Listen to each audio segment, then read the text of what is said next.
আসসালামু আলাইকুম রহমতুল্লাহি ওবরকাতুহু। সম্মানিত দর্শক, ডক্টর মোহাম্মদ ইউনূস সম্প্রতি যে আমেরিকা সফরে গেলেন, সেখানে তার যে জাতিসংঘ ভাষণের বাইরে বাকি সময়গুলোতে সাইড লাইনে অনেকগুলো বৈঠক করেছেন, অনেকের সঙ্গে দেখা সাক্ষাৎ করেছেন এবং তার কিছু কিছু বক্তব্য ইতিমধ্যেই সামাজিক মাধ্যমে রীতিমতো ঝড় তুলেছে। তো এরকম একটি বক্তব্যের খণ্ডিত অংশ শুনছিলাম। একজন ভদ্রমহিলার সঙ্গে সাক্ষাৎকার দিতে গিয়ে তিনি যে বিষয়গুলো বোঝানোর চেষ্টা করছিলেন, সেই বিষয়গুলো নিয়ে কথা বলব। কিন্তু যে চৌম্বক অংশটি আমাদের মধ্যে বিতর্ক তৈরি করেছে তা হলো, তিনি দাড়ি নিয়ে একটি মন্তব্য করেছেন। এটা একেবারে নিতান্তই জোক, কৌতুক। এবং পশ্চিমা দুনিয়াতে আপনি কথা বলতে গেলে যত বেশি হিউমার করতে পারবেন এবং যত বেশি কৌতুক করতে পারবেন, ততই আপনার গ্রহণযোগ্যতা বাড়বে এবং আপনি মানুষ হিসেবে, যাকে বলা হয়, অন্যের নিকট আকর্ষণীয় ব্যক্তিত্বে পরিণত হবেন। ফলে আপনি দেখবেন যে টেলিভিশন বলেন, চলচ্চিত্র বলেন, রাজনীতি বলেন, সব ক্ষেত্রে যে যত সুন্দর করে পলিটিক্যাল হিউমার তৈরি করতে পারে, তারাই সেই অঙ্গনে সুপারম্যান হিসেবে অধিষ্ঠিত হন। যেমন রোনাল্ড রিগান, বারাক ওবামা, এমনকি আপনি জর্জ ডব্লিউ বুশের মতো, জুনিয়র বুশ, সিরিয়াস একজন মানুষ। তিনিও তার যে বিদায়ী ভাষণ হোয়াইট হাউস থেকে যখন চলে যাচ্ছিলেন, ঠিক সেই সময়টিতে সাংবাদিকদের সঙ্গে তার যে বক্তব্য, এটাকে রোস্ট প্রোগ্রাম বলা হয়, সেখানে তিনি যেভাবে উপস্থিত সবাইকে হাসিয়েছেন, আপনি না দেখলে বিশ্বাস করতে পারবেন না। তারা অনেক সময় নিজের সঙ্গে কৌতুক করেন, অপরের সঙ্গে কৌতুক করেন এবং ওখানে এই জিনিসগুলো কেউ মাইন্ড করে না। যেমন ধরুন বারাক ওবামা, এখন তিনি একটি টিভি টক শোতে গেলেন, সেখানে তিনি বুক ডাউন দিলেন, নাচলেন, আরও অনেক কিছু করলেন। এটা বাংলাদেশে সম্ভব নয়। আবার স্টিভ হার্ভি নামে একজন অভিনেতা আছেন, টেলিভিশন বাচ্চাদের অনুষ্ঠান হোস্ট করেন। অসাধারণ তার যে সেই কৌতুক, বাচ্চারা কৌতুক করছে, সে কৌতুক করছে এবং এই কারণে সে আমেরিকার সোসাইটিতে মানে বিশাল এক সেলিব্রিটি।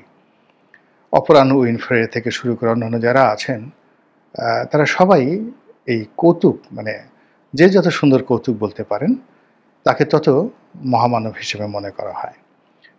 আমাদের Nobel laureate doctor Mohammad Yunus সুদীর্ঘকাল তিনি তার ক্যারিয়ার পশ্চিমা দুনিয়ায় তৈরি করেছেন এবং পশ্চিমা দুনিয়ায় এই যে তাদের যে সোসাইটির যে আচার আচরণ, চাল চলন, কথাবার্তা, এটা তিনি এতটা রপ্ত করেছেন, ফলে তার মন মানসিকতা, চিন্তা চেতনা আসলে পশ্চিমা ধাঁচের। কেবলমাত্র তার গায়ের রং, সেই গায়ের রং বাংলাদেশের, আর তার যে পোশাক আশাক এটি বাংলাদেশের। ফলে তার বক্তব্য আমেরিকার সোসাইটিতে অত্যন্ত জনপ্রিয়, কিন্তু বাংলাদেশের অনেকের কাছে হয়তো এই বক্তব্যগুলো যাকে বলা হয় আপত্তিকর বলে মনে হতে পারে। আপনারা জানেন যে ডক্টর মোহাম্মদ ইউনূস ক্ষমতা আসার সঙ্গে সঙ্গে পশ্চিমা দুনিয়ায় নিদারুণ সব অপপ্রচার চলছে তার বিরুদ্ধে, তার সরকারের বিরুদ্ধে। সবাই বলার চেষ্টা করছে এবং এই যে তার বিরুদ্ধে অপপ্রচার চলছে, এটার নেতৃত্ব দিচ্ছে মূলত ভারত। ভারতের যে শক্তিশালী মিডিয়া এবং তাদের যে পশ্চিমা বন্ধু রয়েছে, অর্থাৎ ধরুন ভারতের এনডিটিভি বা ভারতের Hindustan Times, the Hindu, the Guardian, এ সকল পত্রিকার সাথে অ্যাফিলিয়েটেড যে সকল পশ্চিমা মিডিয়া রয়েছে, তারা সবাই ডক্টর মোহাম্মদ ইউনূসের যে অতীত কর্মকাণ্ড সব কিছু ভুলে গিয়ে তাকে এই গত 1 বছরের প্রেক্ষিতে তাকে যে অবমূল্যায়ন করছেন বা যেভাবে তার সমালোচনা করছেন, তা ডক্টর মোহাম্মদ ইউনূসের ক্যারিয়ারকে রীতিমতো তছনছ করে দিচ্ছে। তাকে বলা হচ্ছে যে তিনি এখন মিয়া ইউনূস। ডক্টর ইউনূসের পরিবর্তে তাকে বলা হচ্ছে মিয়া ইউনূস।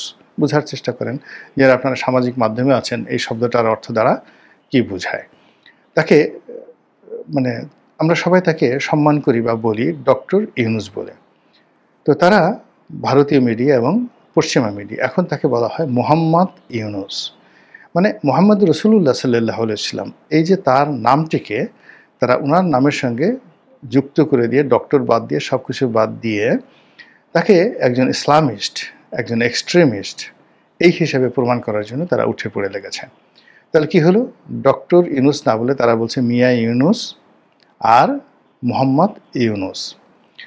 দ্বিতীয়ত তারা যে ন্যারেটিভটি তৈরি করার চেষ্টা করছেন সেটি হলো যে তিনি একটি উগ্রবাদী সরকার পরিচালনা করছেন, তার সরকারে যারা কর্তা ব্যক্তি এবং তার সরকারে যারা প্রমোটার তারা সবাই উগ্রবাদী, জঙ্গিবাদী, এক্সট্রিমিস্ট, ইসলামপন্থী, এবং বাংলাদেশে একটা আইএসের মতো একটা সংগঠন বা তালেবানের মতো একটা রাষ্ট্র, এটাই সম্ভবত ডক্টর মোহাম্মদ ইউনূসের নেতৃত্বে ঘটতে যাচ্ছে। এই কথাগুলো ওয়েস্টে প্রচার করা হচ্ছে, যেটি ডক্টর মোহাম্মদ ইউনূসের জন্য খুবই মনোবেদনার। এর কারণ হলো যে মাটিতে তার প্রবৃদ্ধি, অর্থাৎ ইউরোপের মাটিতে তার প্রবৃদ্ধি, ইউরোপ এবং আমেরিকাকে মার্কেটিং করে তিনি আজকের এই অবস্থানে পৌঁছে গেছেন।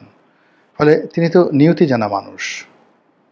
সেই নিয়তিতে যেটি বলা হচ্ছে, তোমারে বোধিবে যে গোকুলে বাড়ি শেষে, এবং তোমার যেখান থেকে শুরু সেখানেই তোমার শেষ। যে মাটিতে তোমার উত্থান হবে সে মাটিতেই তোমার পতন হবে। এবং আল্লাহ ঠিক একই কথা বলেছেন। এই যে আমরা কবরে লাশ রাখি, প্রায় আমি এই কথাগুলো বলি, তো সেই কবরে লাশ রাখার সময় আমরা যে দোয়াটি পড়ি সেটি কি? মিনহা খালাকনাকুম অফিহা নুইদুকুম অমিনহা নুখরিজুকুম তারাতা নুখরা। হে মানুষ, তোমাকে এই মাটি থেকে তৈরি করা হয়েছিল, আবার এই মাটির মধ্যে তোমাকে রাখা হলো, আবার তোমাকে এই মাটি থেকেই উঠানো হবে।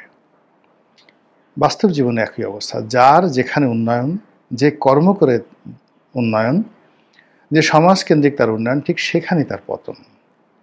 আমাদের এই বাংলাদেশে সবাই এক বাক্যে বিশ্বাস করেন যে ডক্টর মোহাম্মদ ইউনূস যেখানে এসেছেন মূলত ইউরোপের পছন্দে, আমেরিকার পছন্দে, এবং তার ইউরোপ আমেরিকার কানেক্টিভিটির কারণেই পশ্চিমারা তাকে বিশ্বস্ত লোক হিসেবে এখানে বসিয়েছেন। আর আগামী দিনে প্রকৃতি যদি বিরূপ হয় তাহলে তার যে পতন সেটি এই পশ্চিমা দুনিয়া থেকেই হবে। আমরা যদি রেজা শাহ পাহলভীর কথা চিন্তা করি, আমরা যদি হামিদ কারজাই বা আশরাফ ঘানি বা আশরাফ থানি, আফগানিস্তানের প্রেসিডেন্ট, তাদের পরিণতির কথা চিন্তা করি, আমরা যদি ইমরান খানের পরিণতির কথা চিন্তা করেন, পশ্চিমা দুনিয়া তাকে বানিয়েছে, তারাই তাকে শেষ করেছে। আমরা যদি জেনারেল পারভেজ মোশাররফের কথা চিন্তা করি, একই নিয়তি আমরা দেখতে পাবো। আমরা যদি মার্কোসের কথা চিন্তা করি, ইমেলদা মার্কোসের কথা চিন্তা করি, ফিলিপিন্সের একই ঘটনা ঘটেছে। তো সেই ক্ষেত্রে আমার মতো একজন ক্ষুদ্র মানুষ যদি ইতিহাস জানেন, ডক্টর মোহাম্মদ ইউনূসের জন্য তো এই ইতিহাস আরও একেবারে মুখস্থ।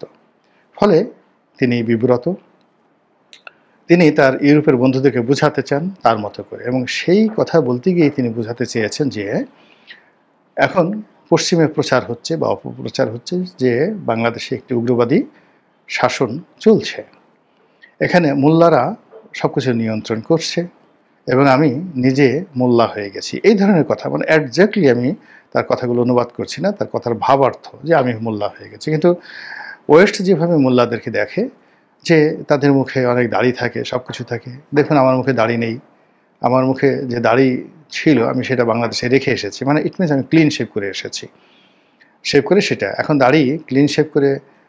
এটা যদি আপনি আরও ব্যাখ্যা করেন, আমরা যারা ক্লিন শেভ করি, আমরা বেসিনের সামনে দাঁড়িয়ে মুখের ছোটো ছোটো দাড়ি, একদিন বা 2 দিনের যে দাড়িগুলো সেগুলো আমরা শেভ করি, এবং শেভ করার পরে সেগুলো আবার পানি দিয়ে যখন বেসিনের ভিতর দিয়ে চলে যায়, কোথায় চলে যায়? এই কথাগুলো নিয়ে আপনি বিতর্ক করতে পারেন এবং নানা রকম নেতিবাচক কথা বলতে পারেন, এবং এই কথা তিনি এই ইউরোপিয়ান স্টাইলে বলেছেন। কিন্তু সঙ্গে সঙ্গে যেটা হয়েছে সেটি হলো এটির প্রতিক্রিয়া হয়েছে, বাংলাদেশের প্রতিক্রিয়া হয়েছে, এবং ইউরোপেও তো এখন যে মিডিয়াগুলো তারা আর ইউনূস বান্ধব নন। তারা এখন বলতে গেলে বাংলাদেশে একটা হযবরল অবস্থা তৈরি হোক, তারা বিএনপিরও বন্ধু নন, তারপরে তারা আওয়ামী লীগেরও বন্ধু নন, কারোরই বন্ধু নন। পশ্চিমারা যে বাংলাদেশ নিয়ে কী চাচ্ছে এটা আমি এখন পর্যন্ত বুঝতে পারছি না। ফলে এইবারের যে ডক্টর মোহাম্মদ ইউনূসের আমেরিকা সফর নানা কারণে বিতর্ক তৈরি করেছে। তিনি এতগুলো লোক নিয়ে কেন গেলেন? আবার সেই লোকগুলোর মধ্যে তার 2 জন কন্যা আজ সন্তান রয়েছেন, যারা আবার পারস্পরিক সৎ বোন, মানে তার যে 2 স্ত্রীর 2 কন্যা, তারা নাকি এবার সফর সঙ্গীতে ছিলেন। আবার উনি ডোনাল্ড ট্রাম্পের সঙ্গে, তার স্ত্রী মেলানিয়া ট্রাম্পের সঙ্গে একটা ছবি তুলেছেন, 104 জন লোক নিয়ে গিয়েছেন। তারপরে তার সঙ্গী সাথীদেরকে এক গেট দিয়ে বের করে তিনি ভিআইপি গেট দিয়ে চলে গেছেন। তার সঙ্গী সাথীদের মধ্যে মির্জা ফখরুল সাহেব এবং আক্তার, তারা নানাভাবে লাঞ্ছিত হয়েছেন, আক্তারের গায়ে ডিম মারা হয়েছে। তো সব মিলিয়ে পুরো তার যে নিউ ইয়র্ক ভ্রমণটা, এই ভ্রমণটি অন্য যে কোনো বারের ভ্রমণের চাইতে তার জন্য বিব্রতকর, অস্বস্তিকর, এবং সেই অস্বস্তিকর একটি অভিজ্ঞতা নিয়ে তিনি যখন বাংলাদেশে আসবেন, তখন পুরো বাংলাদেশ তাকে কীভাবে গ্রহণ করে সেটাই এখন দেখার বিষয়। মহান আল্লাহ আমাদের সবাইকে হেদায়েত দান করুন এবং হেফাজত করুন। আসসালামু আলাইকুম ওয়া রাহমাতুল্লাহি ওয়া বারাকাতুহু।